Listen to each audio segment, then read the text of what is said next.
ಗಂಡಸಿನ ಅಹಂಕಾರದಿಂದ ಎಷ್ಟೋ ಮಂದಿ ಹೆಣ್ಮಕ್ಳು ಮಾನ ಕಂಜಿ ಮರ್ಯಾದೆ ಗಂಜಿ ಏನೂ ಮಾತಾಡೋದಿಲ್ಲ.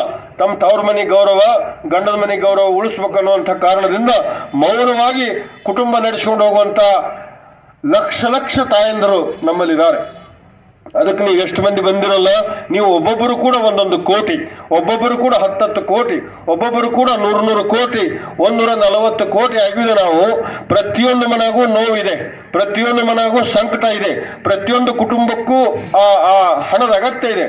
ಅದಕ್ಕೆ ನೀವು ಮಹಿಳಾ ಪ್ರತಿನಿಧಿಗಳು ಮತ್ತು ಪುರುಷ ಪ್ರತಿನಿಧಿಗಳು ಈ ಜೀವ ವಿಮಾ ಈ ಪ್ರತಿನಿಧಿಗಳಾದರೆ ನೀವು ಪ್ರತಿ ಕುಟುಂಬಕ್ಕೂ ಹೋಗಬೇಕು. ಎಷ್ಟೆಷ್ಟು ನೀವು ಜನಗಳನ್ನು ಮುಡ್ತಿರೋ ಅಷ್ಟೆಷ್ಟು ಆ ಭಗವಂತನ ಮುಡ್ತಂಗಾಗತ್ತ.